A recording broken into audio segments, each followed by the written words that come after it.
my dear, amazing peoples of the light. I believe we are live. Hello. Good day. How is everybody on this beautiful Thursday? We are here on day 10. Okay, looks like we're live. Just double checking. Let me know how you are doing. Oh my goodness, I can't believe it's already been 10 days. They have gone by so quickly. It has been so much fun. It has just been an absolute delight to be with you all for these 10 sacred days of self love, self love, self love. I love it. How are you feeling today? Oh, my peoples are in the house. I see Jamie is here. Debbie is here. I think my mom is here. And oh gosh, Debbie, you have posted something so cool here. Getting ready for day 10. I just got in front of the mirror and told myself I love you 10 times. Amazing. That is so awesome. It's getting easier and feeling better. And I actually had a big smile on my face when I finished today. I am reminded of my mantra I am deserving of love, especially from myself. Looking forward to the live stream. Much love to you all. Thank you so much for sharing this and for being such a powerful self-love ambassador. Thank you, Debbie. You are an amazing self-love ambassador. Thank you so, so much. I really love that you have really brought in this mantra of I deserve love, especially from myself. I love that so much because I know the mantras I have tended to use have been about receiving love from others. I'm loved by others, I'm appreciated by others, things like that. So I love your mantra. I am deserving of love, especially from myself. That is just so beautiful to really ground into that affirmation, that intention, that orientation. And I love your picture here. It's awesome. So thank you, Debbie. Such an amazing self love ambassador. Oh my gosh. We are so honored by your amazing presence and everyone here. And looks like Lisa is here. This is amazing. So, yeah, let me know how everyone else is doing, how your self love is going. Um, if you can even kind of see that you're affecting people around you. I know I've been talking to my kids a lot about this challenge we've been doing, and my kids are teenagers. So they're a little like wary of anything I'm doing, right? They don't think I'm a little bit unusual usually. But I think they've been taking in what we've been doing and it's somewhere in their consciousness.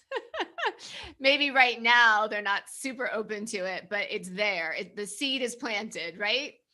And that's one of the most powerful things we can ever do for anyone is just to be the model, right? Is just to embody it, to live it, to be the living example. I think of Jesus Christ, right?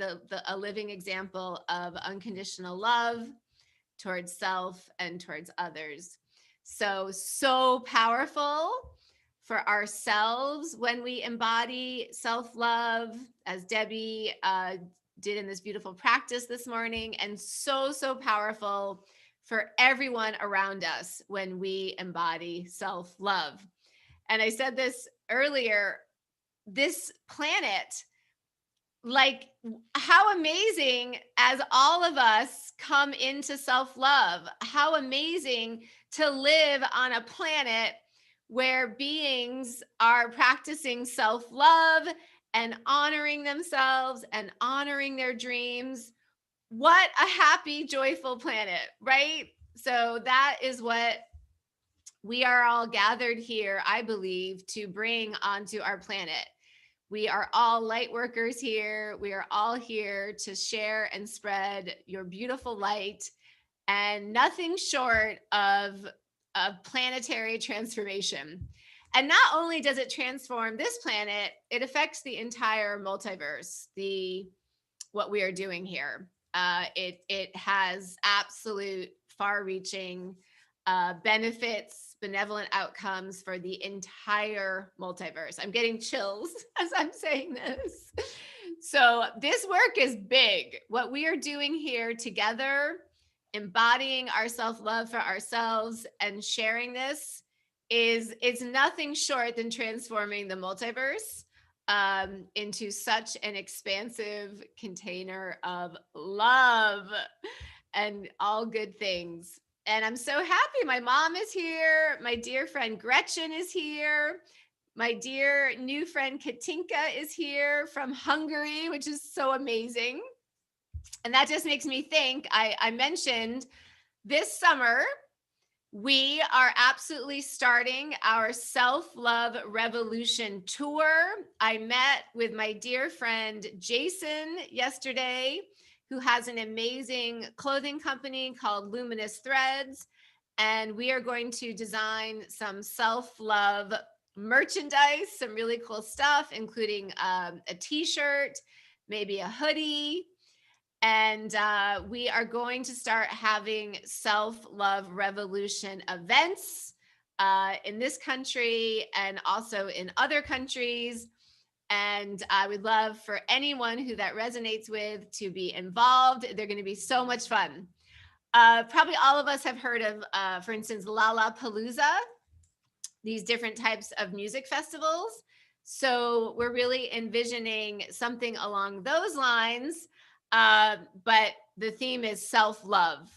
And there may very well be live music and all that, but just all sorts of super fun, exciting events around the theme of self-love.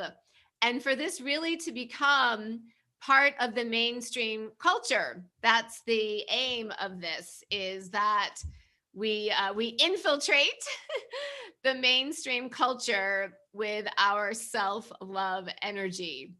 And yes, we transform the planet and the multiverse. Yeah, that's all. That's it.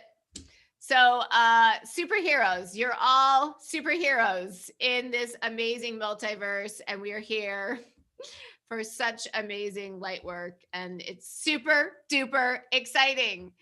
So such an honor to serve with all of you and just to see you every day. It has been so much fun. Gretchen says, and it is done. Yes. Amen. Aho. And so it is. It is done. Gloria in excelsis Deo.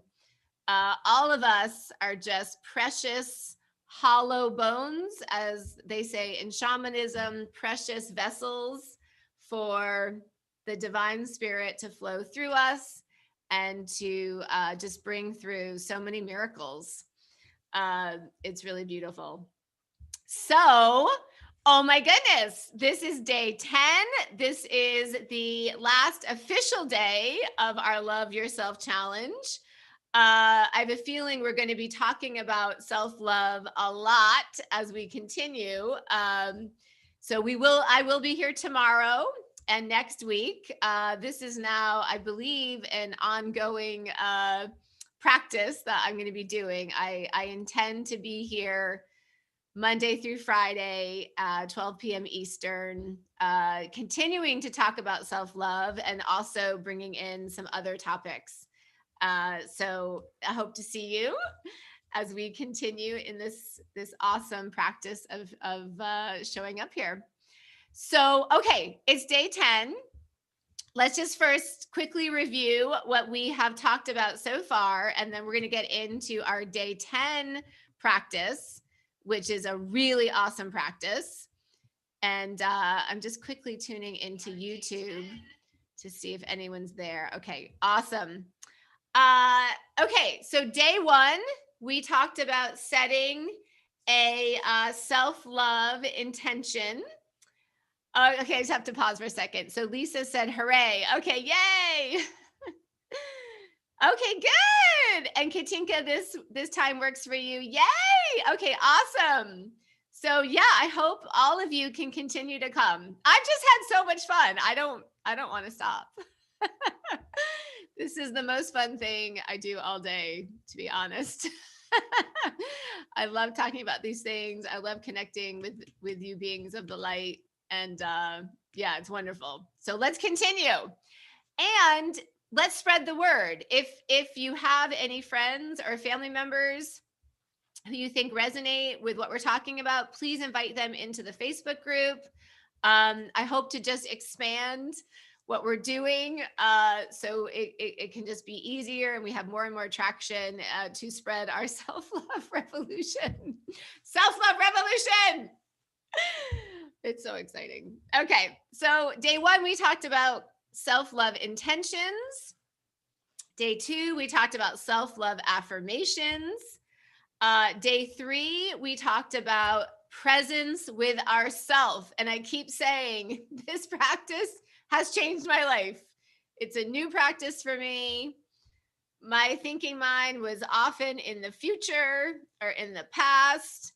My energy was often outside of me, directed towards other people. I wasn't super duper connected to my guidance for most of my life. And I was not really checking in with my human. So, this practice of self presence, oh my goodness, I can't say enough about it. And I believe it has brought me into bliss states recently as well. So that's a bonus. Yeah, just bliss states. Yeah, just bliss states. Pretty cool. Let me know for you how the practice of self-presence is. I'm just super curious because it's been so transformative for me. Okay, then we talked about spending time with yourself. Oh my goodness, inner partnership, inner companionship, and acting from our own values, privileging our dreams. We have been calling ourselves the dream team.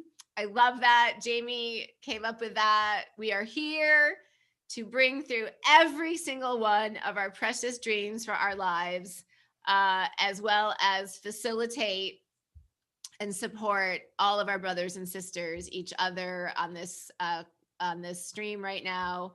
All of our dreams, every single one. All of our dreams, every single one. A planet of people being able to live their dreams. Sounds great, right? Heaven on earth, like nothing less than heaven on earth. This is what we're bringing through us.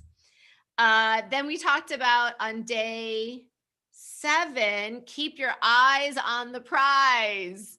Do not settle. Let go of the rationalization. Keep your eyes on your precious dream. This is a big one, right? That thinking mind, the thinking mind is very, very clever, very clever. It wants to protect us. It wants to keep us in our comfort zone.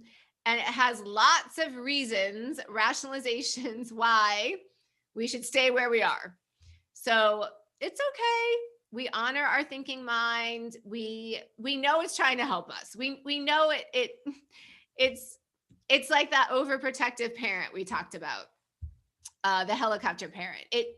It wants to help. It thinks it knows the right way, but it really doesn't. It really doesn't. The thinking mind has a very, very limited purview of what's really happening, right?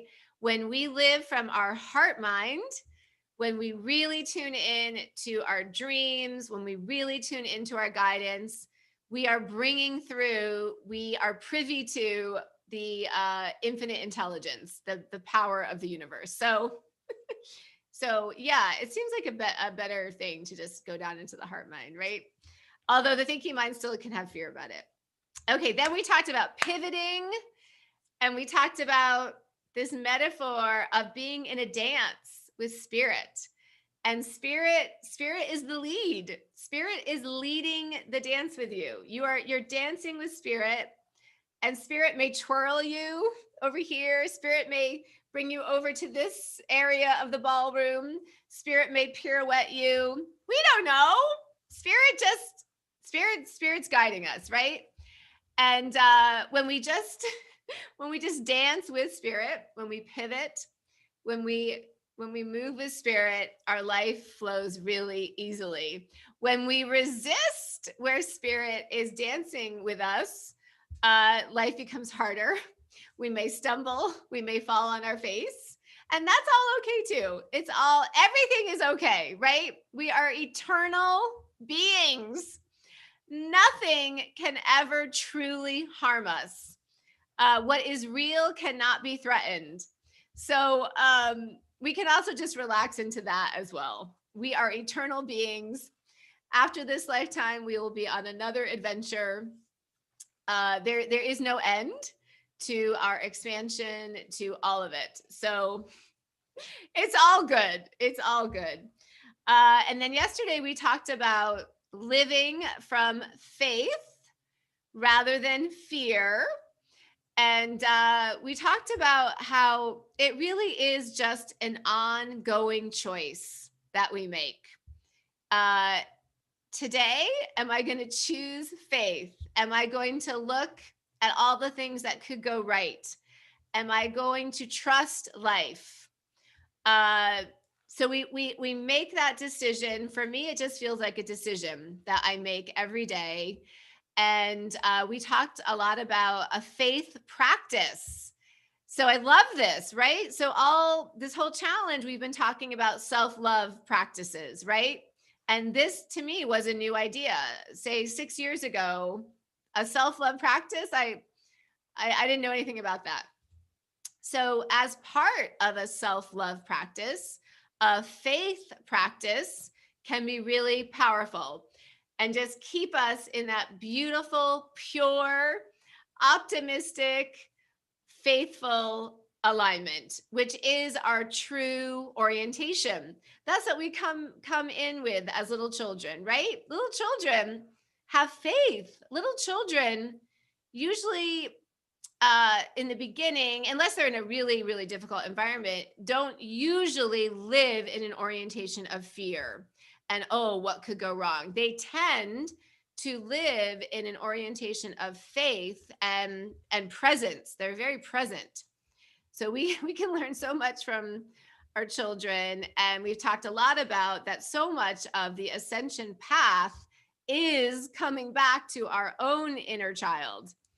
And we talked about, if it was resonant, taking a picture of your child, of yourself as a child, and framing it and putting it in a place of honor in your home. And I know I've done that, and it just feels great. It feels so great to honor our little child. And I know for me, I love this feeling of I am living my life for this precious little girl, uh, who I now I can really attend to her, and I can make her dreams come true. So today, our 10th practice, and really there are infinite self-love practices. We've just chosen 10 that feel quite important, but they're really infinite self-love practices. But the 10th self-love practice, this is a bit of a new practice for me. I've called it participating only in loving interactions. Yeah, this has been a big learning for me. I have had some really intense, challenging relationships in my life, as we all have, right? That's part of what we come down here to navigate and experience, because they expand us so much. Our challenging relationships are really our greatest teachers. They're amazing. They're amazing on the larger level. Of course, on a human level, it can feel very difficult and painful and challenging and heartbreaking at times, right? And of course, all the other more comfortable emotions, joyful and blissful and all that. So relationships are amazing. Like, for instance, can you imagine what life would be down here if you were the only human on the planet? Um, in some ways it'd be really peaceful, right? It'd be very peaceful. But the growth, the expansion, there there would be some because you would still be interacting with the environment and et cetera, and animals, for instance. But when I think about it, not being able to interact with other humans would really narrow the scope of your expansion. So it's really a gift to interact with other humans, even when it's really challenging. And in fact, the gifts are much greater when the interactions are challenging, right? When all of us look back at our most challenging relationships and we see how we expanded, wow, grateful, right? A lot of gratitude there.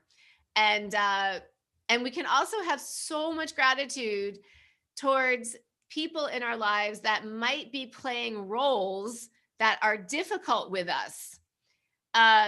They, on the other side, they have contracted to play that role with us, and that role may not be very easy to live in, right? If someone is really difficult in your life, they're often just in pain. They're in pain, they're unconscious, they're having a hard time. And for that soul to have contracted to play that role with you, in part so you could expand, it makes you want to cry, right? They took on a real sacrificial role in order to aid you in your expansion. To me, that's the higher perspective of it.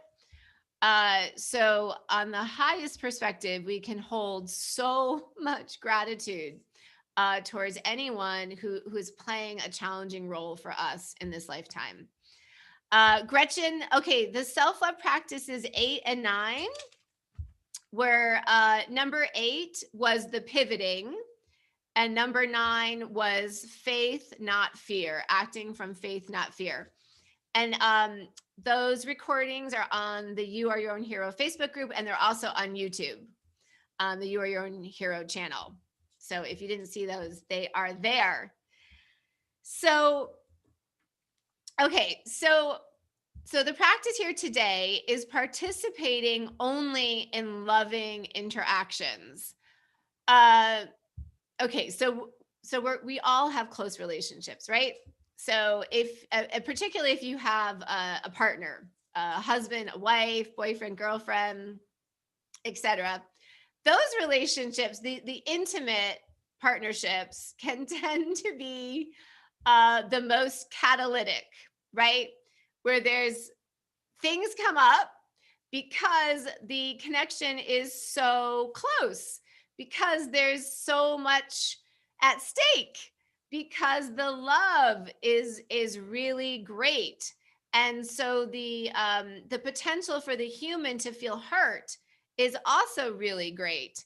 So these relationships are really intense dojos, really intense training grounds. And some of us right now on this call, on this stream, are in what we've been calling twin flame or divine union relationships. And oh my goodness, those are really intense. I think those can be among the most intense interactions between two humans, at least from what I've experienced. Let me know how you feel about it. But oh my goodness, that's all I can say. Yeah, let me know. Excuse me. Let me know how you feel about that. I'm laughing because, yeah, these relationships can be really, really intense. Okay, so, uh, so, uh, let's say a conflict comes up, right, in your intimate relationship. It happens all the time, right? There's two different people. They see things differently. They might come from different cultures. They could be male, female. It could be two females, two males. There's just no two people are exactly the same. So sometimes there's going to be conflict. It's totally normal. It's totally human. And each conflict is an opportunity for expansion. So that's the really higher level way to look at it. Each conflict that you might have with another human being is an opportunity for your expansion and their expansion too. But sometimes it's easier just to concentrate. Okay, how can I expand here? What do I see about myself in this interaction? Um, so I'll just give an example of my own life. So I'm in a partnership with a really amazing man. Many of you know him. And we're different in a lot of ways. We're also really similar in a lot of ways. But there's definitely differences, and conflict comes up. And so because my background is in psychotherapy, and actually my actual specific field is marriage and family therapy, I always previously came from the orientation of always trying to talk things out, always leaning in and just trying. One person says what's going on for them, the other person says, and just always trying to talk things out. And I absolutely still believe in that. But for me, what I've really learned is it's really helpful for each person to be in a state of peace before the talking out really can occur in the most healthy, benevolent way. So, for myself and my partner, we have had many experiences over the past year, especially of conflict comes up, both of us wanting to talk about it, wanting to find resolution, but the interactions not going very well, and sometimes really being injurious because both of us or one of us was really not coming from a place of peace. Uh, because one of us or both of us were coming from a reactive orientation. We were in a place of hurt.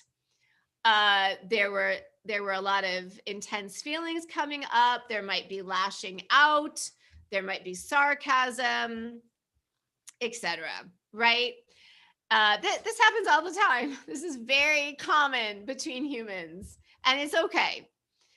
But often we experience that enough times that we realize, okay, there must be a better way. There must be a better way than to do this, than to have an argument, basically. So where I have been landing in all of this, and to me, it is such a self-love practice, is if I'm engaging with any other human and it is feeling not loving and not coming from a place of peace, then I'm going to excuse myself in a very gracious way. I'm not going to hang up the phone or storm off. I'm hopefully holding peace. That's always my intention. And I might just say, it seems like things are a bit intense right now between us. I'm just going to step back, and hopefully we can talk about this later when there's just maybe a bit, when things have settled a bit. Trying to say something neutral, not blamey. I know in the past with my partner and with other people, I would often stay in interactions that had really deteriorated because I was still hoping that we could have peace. I'm a Libra, and Libras love peace and harmony, and we're always trying to develop that. And so I would sometimes stay in non-loving interactions because I just kept hoping, okay, if we try a little harder, if we just keep going, maybe this conversation can turn. And it has been my experience. I'm really curious what your experience is. That usually doesn't happen. Usually, the energy that a conversation starts off in, usually it ends in that same energy. Not every time, but it's usually difficult for a person to shift their energy within a tricky conversation. So, what we're really talking about is this amazing practice of doing your inner work before you talk to someone about maybe something that is a little tricky or a little uncomfortable between you. And ideally, both people doing their inner work before them. I know that some of the worst experiences that I have had with other people is when I've stayed in these interactions that have deteriorated into non loving, non peaceful interactions.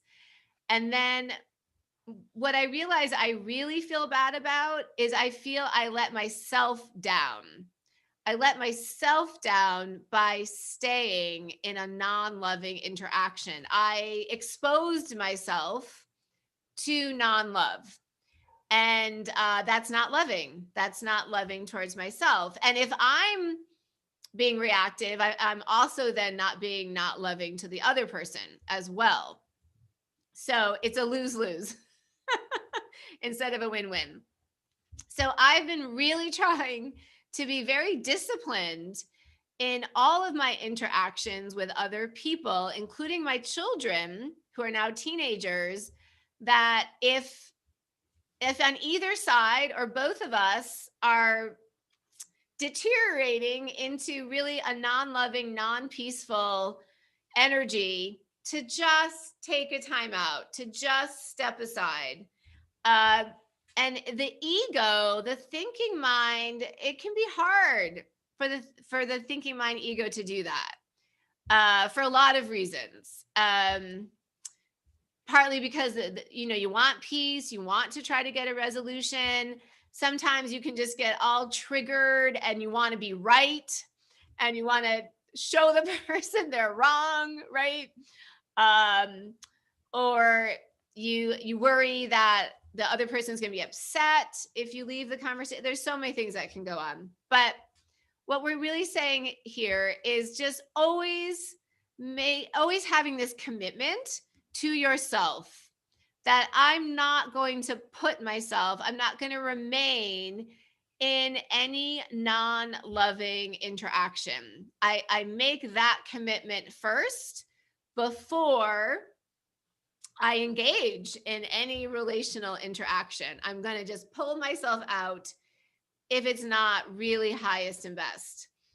And we do this with compassion. We hold compassion for the other who it maybe is having a really hard time, maybe is really hurt, maybe is really triggered.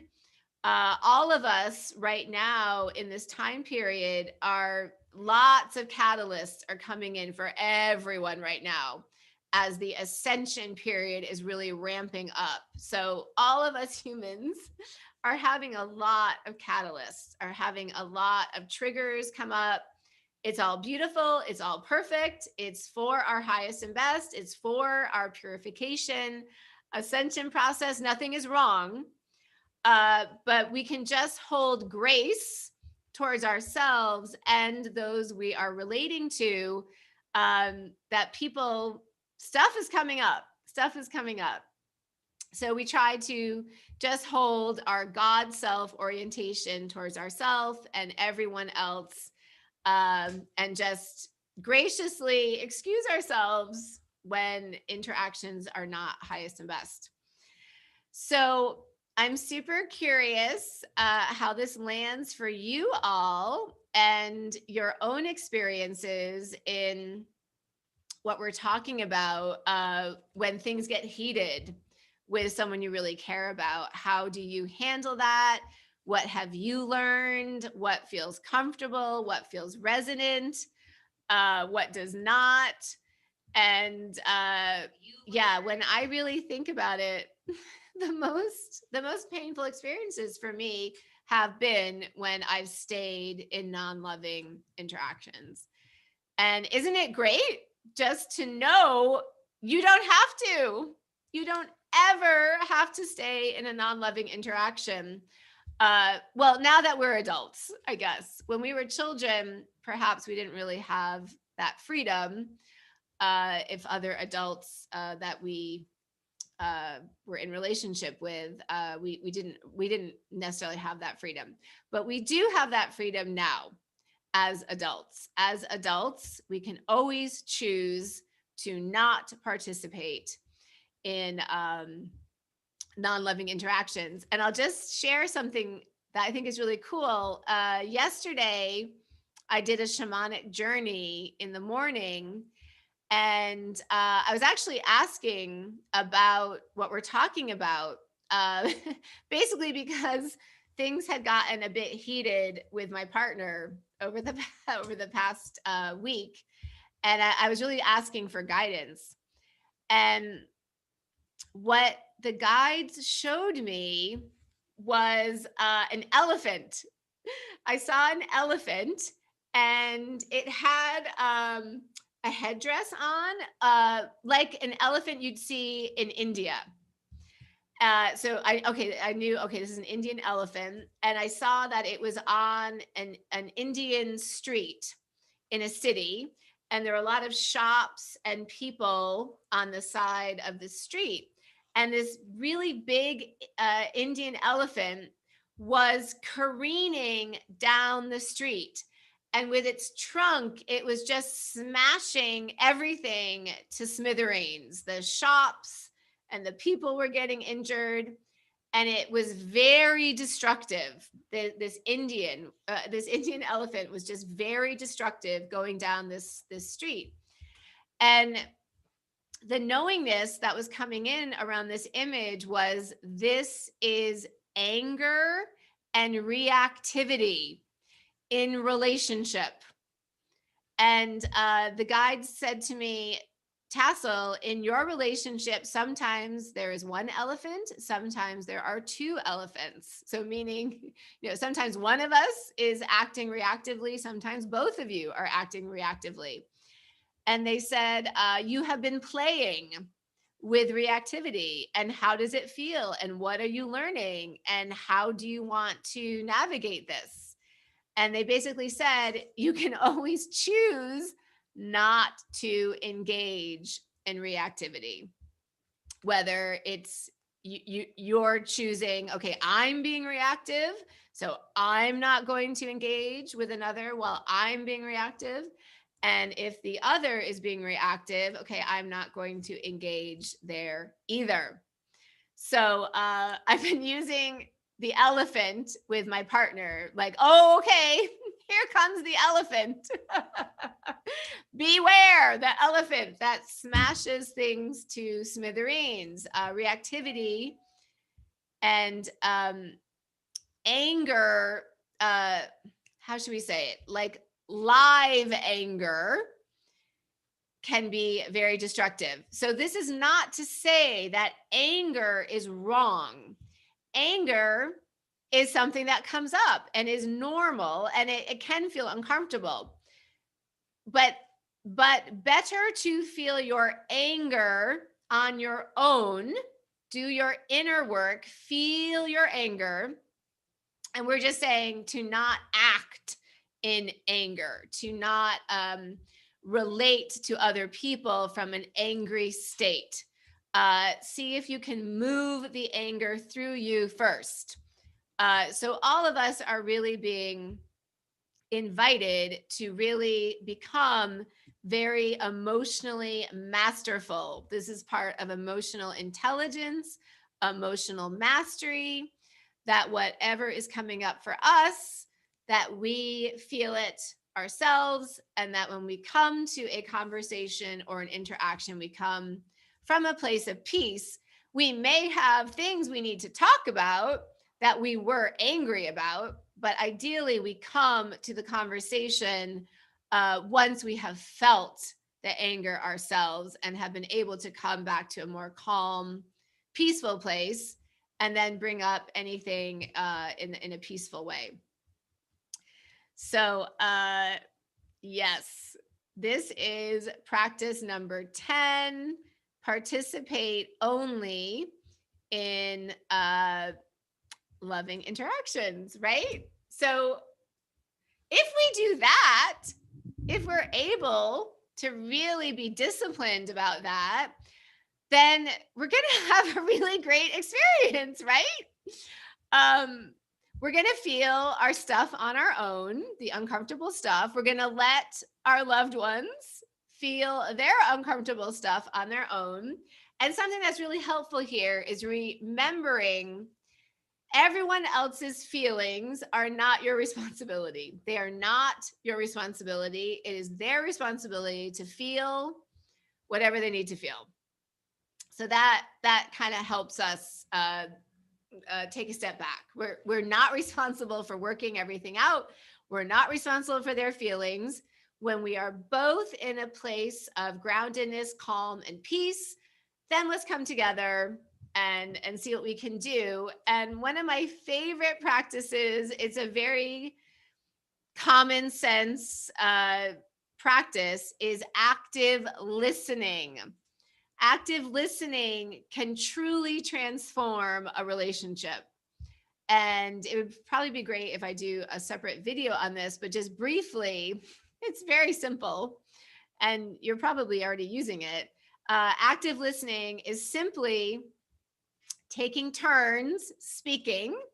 While one person is speaking, the other person is listening. And when the first person is done, the second person just repeats, summarizes what the first person said. And this is so beautiful because it forces the listener to listen rather than defend or argue. Very common things that sometimes happen. It forces the other person to listen, and then the repeating back, the first person feels heard and maybe even understood, and the second person really has been able to take in what the first person has said through the listening and the repeating. And then you switch. And then, so the second person says whatever they feel a call to say, and the first person listens and repeats.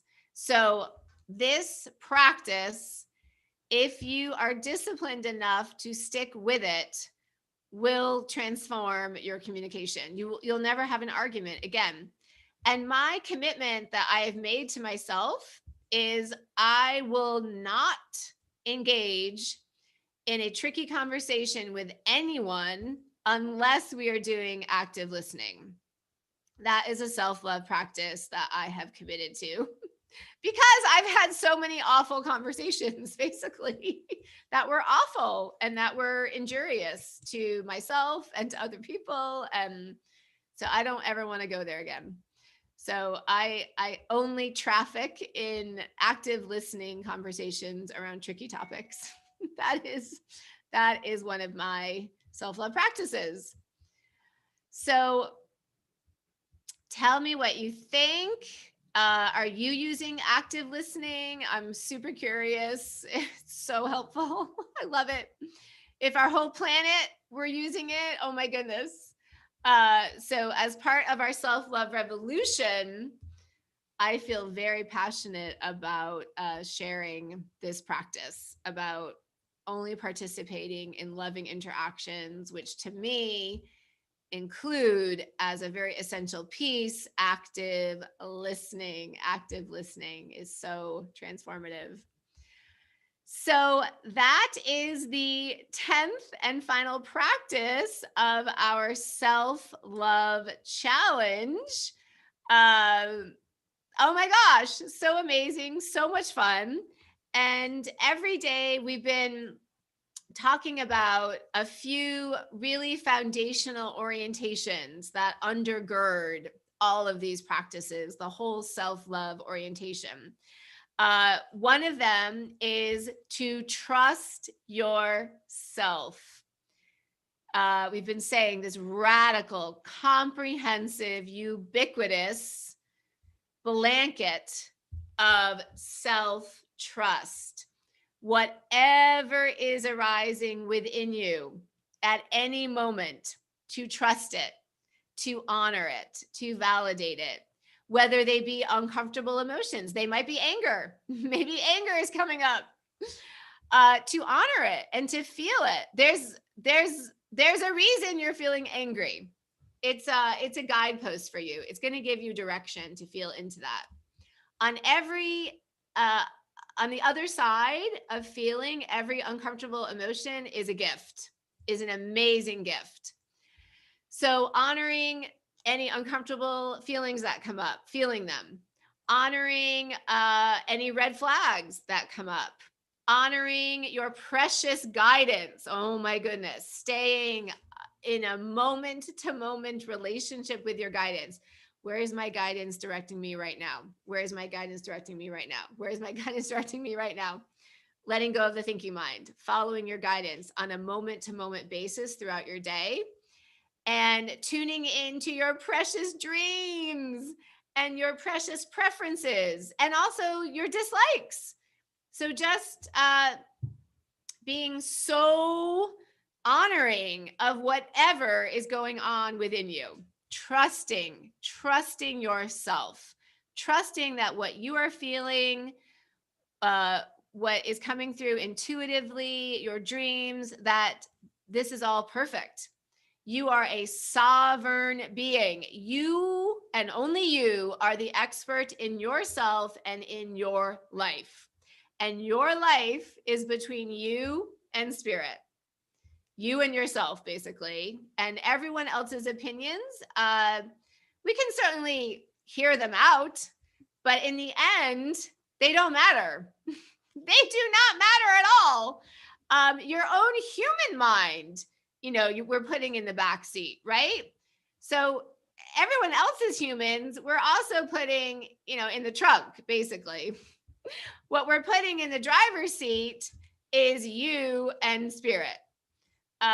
We talked about this yesterday. Jesus, take the wheel. Spirit, take the wheel. I'm putting my human in the back seat, and I'm letting spirit guide me. And then the other orientation we've been talking so much about is this beautiful truth that you are so absolutely perfect and divine as you are right now, as you were yesterday, as you were at any previous point in your life, as you will be at any previous point in your future, including in other incarnations. You are God. You are a piece of God. God is you. You are perfect and innocent and divine and magnificent right now. You do not need to do anything, be anything, have anything. You are absolutely divine and perfect because you exist, just as you are right now. This is the most pure form of self-love that we're all really being invited to embody. So, so I think that is it. Let me know how all of this has felt for you. It has just been such a blast. So much fun. I don't want it to end. I'm sad that it's day 10. This has been just, I think, my favorite topic I've ever talked about is self-love. And I think I'm so passionate about it because I didn't know about self-love. I didn't know about self-love. I certainly didn't practice self-love. I think I was really socialized, as most of us have been, to feel the opposite about myself, to feel very critical, very demanding, very unappreciative of myself and my body and all of that. And so this is just, to me, the sweetest nectar to really talk about self-love and practice self-love and support each other in self-love. For me at least, I don't think there's any more powerful practice for feeling good and for transforming our lives. So we've said so many times in this challenge, as within, so without, as within, so without. As we continue to further embody self-love, we are literally changing our external life, and we are also really changing the entire multiverse. Sounds so dramatic, but it's true. Thank you so much, amazing Debbie. I've enjoyed it so much as well. And you are just an amazing ambassador of the light, ambassador of self-love. And we've known each other now for a couple of years, and it's just been a delight. So thank you all so, so, so much. And I will be here tomorrow, same time, same place. And we'll be doing something maybe a little bit different, but we'll also talk about self-love. And then next week on Monday, we're going to start another challenge. And yesterday we were talking about possibly doing a your fountain of youth, youthing your body type of challenge. This is something that I have been involved in participating in my own practices of youthing my body, and it's been really awesome. So we may be doing that on Monday. We'll let you know. But I will be here tomorrow. And I love you all so much. Thank you so, so much. So much love to you. So much appreciation, gratitude. Thank you for being here. Thank you, Debbie. I feel the same way about you, sister. Thank you so much. Thank you, Gretchen. This is such a blast. Thank you, Joe. Mahalo. I love that phrase. I want to come. Can we please bring the self-love revolution to Hawaii? That would be amazing. Could we please do that? Jamie, thank you, sister. A fabulous day to you too. Christina, thank you. Wonderful. Yes, please share. Yeah, I think we should definitely have part of our self-love revolution in Hawaii. Let's go. Joe says we need it here. Okay, great. Let's bring it. Let's bring it to your beautiful islands. Beautiful. Yeah. Maybe we can start off by just having our self-love revolution tour in all the cities where we have our self-love ambassadors. So, Joe says you guys should come down and drag Jamie with you. Jamie says, I'm in. Let's do this. This sounds so fun. So we have self-love ambassadors in Hawaii, Louisiana, Portland, Oregon. Debbie, where you live, is it New Smyrna Beach in Florida? My mom is in New Jersey. Where else are our people? Yeah, that's to start. My partner Sean is in Toronto, Canada. So, and Katinka is in Hungary. How cool is that? And Lisa, I think, is in Canada. Yeah, New Smyrna Beach. Come to Budapest. I want to come to Budapest. The closest I've been to Budapest is Prague. I've been to Czechoslovakia with my mom. Guys, I'm 100% serious about all this. So let's keep talking about this. And self-love revolution. We are stopping at nothing less than transforming the entire multiverse. I love saying that. I laugh, but it's true. It is true.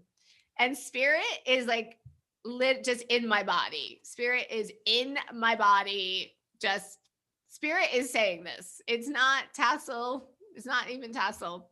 I'm really just channeling this. This is spirit's jam. This is spirit's jam is self-love, and it's time for the self-love revolution. Oh, Katinka, Budapest is more beautiful than Prague. Oh, I can only imagine how beautiful Budapest must be. Oh my goodness. I love European cities. They're so gorgeous. Um, well, let's start our international self-love revolution world tour in Budapest. Why not? That sounds amazing. Let's do it. And Debbie's in New Smyrna. Christina's in Portland. Yeah, this is amazing. Okay, it's on. It is on. The Self Love Revolution World Tour is on. Okay, I love you all so much. I hope to see everybody tomorrow. Bye.